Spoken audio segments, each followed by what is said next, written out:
Hallo julle, dis weer eens my voorreg om vandag te kan kuier saam met julle in die program Mense en hul stories met Natasha Fick. Dis 'n absolute voorreg. Ek hoop jy geniet die program. Ek hoop jy geniet al die stories wat hier uitgaan. Want vandag het ek weer eens 'n besonderse gas hier saam met my in die ateljee en dis niemand anders as Margaret Manuel nie. Hallo Margaret, hoe gaan dit saam met jou? Dit gaan baie goed, Pastor Natasha. En dit is so goed om vir vandag hier te wees. Baie dankie, is 'n absolute eer. Ja, nou Margaret, hierdie program se naam is Mense en hul stories en ek sê altyd elkeen het 'n storie. Niemand kan sê dat hulle het nie 'n storie nie. So vandag Margaret, gaan jy jou storie ook kom vertel. Maar eerstens vertel vir ons, wie is Margaret Manuel? Jy het al reeds gehoor, my naam is Margaret Manuel. Ek is getroud, maar ek dink die belangrikste faset van my lewe is die feit dat ek 'n kind van die Here is. Amen. As daar enigiets is wat die kykers vandag moet onthou, is dat ek is a child of God. There's one of the identities that I love to share with people. En dan is ek getroud, ek is 'n mamma, ek is ook 'n kind van my eie mamma, Don't Think, en sy is so excited vir my wat op hierdie program gaan wees. Ek dink sy is baie trots. Ja. En later sal die kykers natuurlik hoor hoekom sy trots is. My background is 'n bietjie baie rocky, soos wat u sê, elkeen het 'n storie. Ek het groot geword in Eersterivier, ek het groot geword in gangsterisme, ek het groot geword in die misbruik van alkohol. En wanneer mense in hierdie tipe environment groot word, dan het mense ongelukkig nie vir jou hoop nie. Ja. En as ek vandag kyk en ek kyk die plek waar ek is en die feit dat ek die Here gevind het, kan ek verstaan hoekom mense nie hoop gehad het nie. Want mense kyk altyd voor oog, maar die Here kyk in die hart. Ja. So omdat hulle voor oë gekyk en gesien het die aktiwiteite waarin my familie betrokke in was, op grond van dit het mense gesê, dan gaan niks van ons kom nie. Ja. En dit is soos sy sê, Margaret, mense het altyd 'n opinie. Absoluut. En ek sê altyd die Here het die laaste sê oor ons se lewens.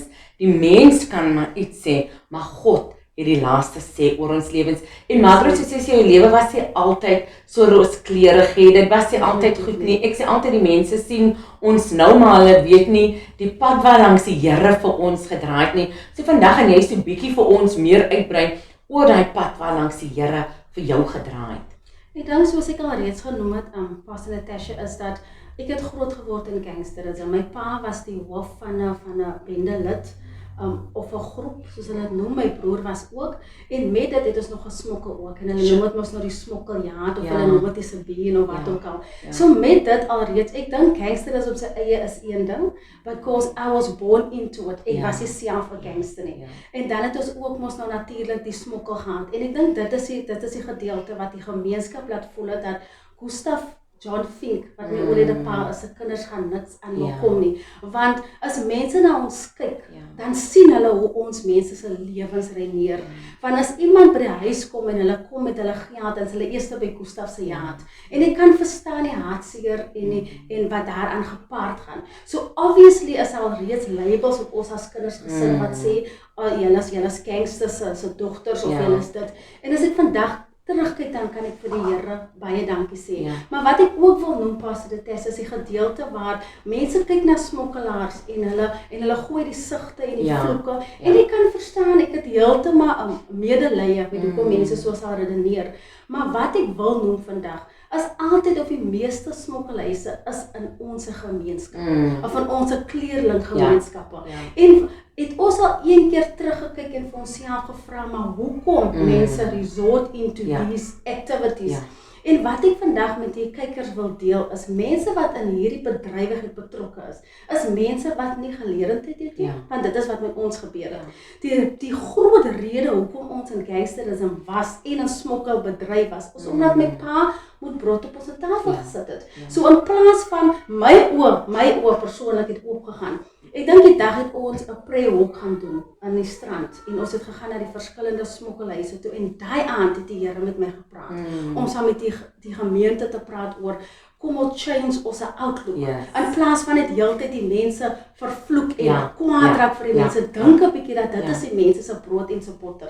Ek sê nie dat hierdie vlek of die impak van dit as jy minder geweldig op 'n gemeenskap nie, maar baie van ons mense doen dit om aan 'n lewe te kom. So dis een van die goed wat ek baie graag die Here vertrou dat ons mindset 'n bietjie change.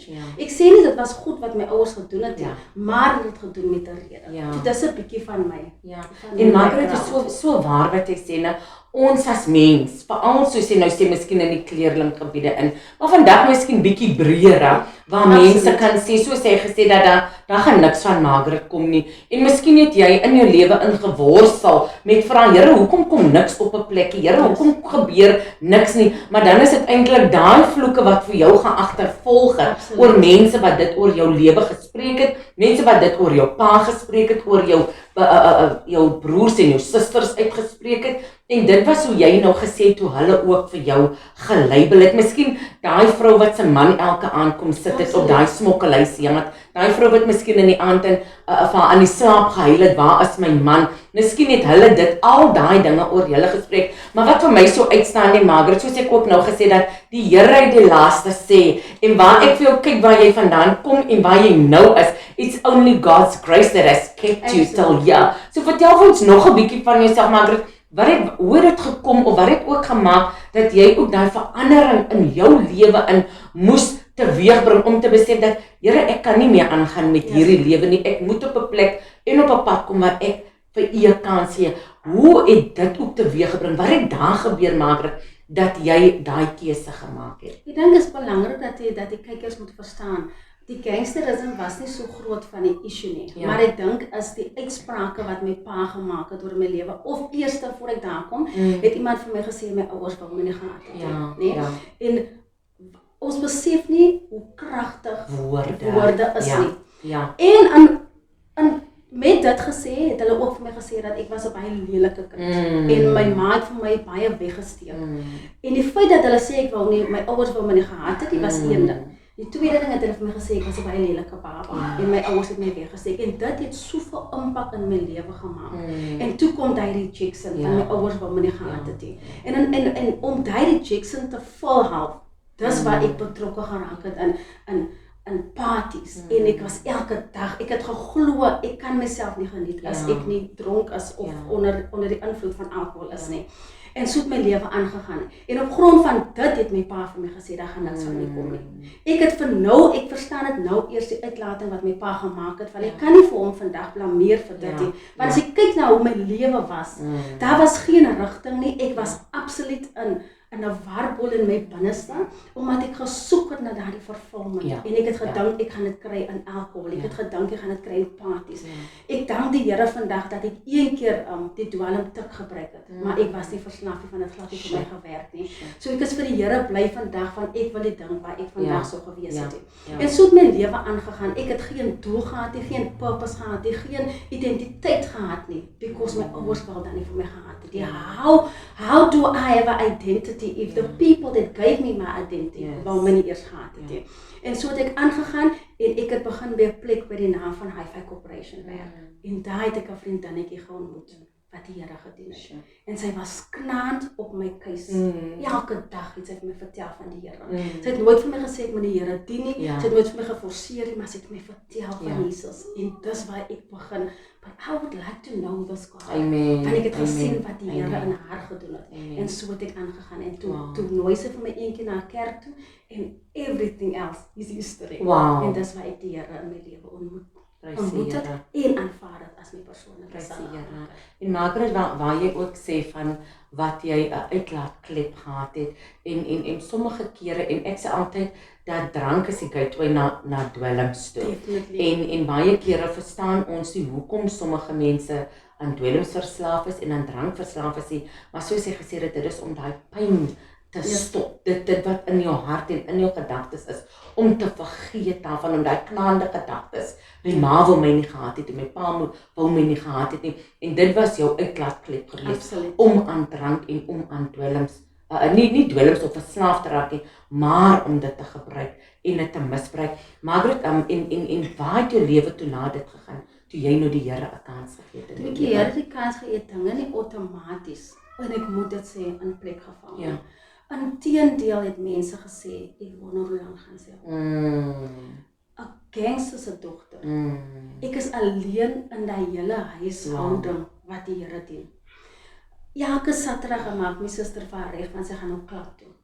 En ek het gevoel, hulle het vir my, ek dink dit 'n bietjie erger geraak, voordat dit beter geraak het.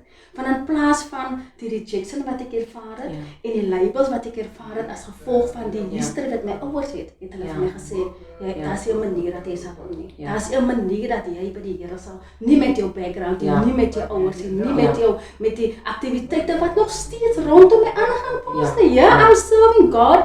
Daar word nog steeds gesmokkel, daar word nog steeds die gangsterisme met die opgehou nie. So het was so moeilik vir my om staande te bly in daai environment. Maar ek dink die kerk wat ek daai tyd betrokke by was, het vastings gehad. En ek dink dit is waar die Here seker ook afgebreek het. 21 dae van vasting, pastor. En elke dag was ons betrokke by verskillende huis om te bid, om te vas. En that is where God, dis waar my anker in Christus eintlik gekom het. Amen. So dit is na mate die Here gedien het. En ek was in elk geval baie weg met daai 21 dae, was ek baie by die pastoor geslaap, omdat ek nie by die huis kan kom en dan gaan nie. En ek dink dit is waar my standvastigheid baie deurbraak gekom het, en ook dit wat vir jou sterker gemaak het in die Here. En dit is so Margaret, dat wanneer jy jou hart vir die Here gee, wanneer jy tot inkeer kom, het jy daai standvastigheid nodig. Jy het daai stuk nodig, jy het daai mense nodig om jou te kan vat tot by die next level. So Margaret, en dan het jy ook nou, jy's getroud, jy het nou pragtige 2 kinders, en dan het jy ook jou eie besigheid begin. Vertel ons 'n bietjie daarvan ook. Dit is eintlik 'n baie amazing, en baie tye wil ons glo dat goed uit slegheid kan kom. Ek het by 'n kerk gewerk vir 11 jaar. Ek was die administrateur daar.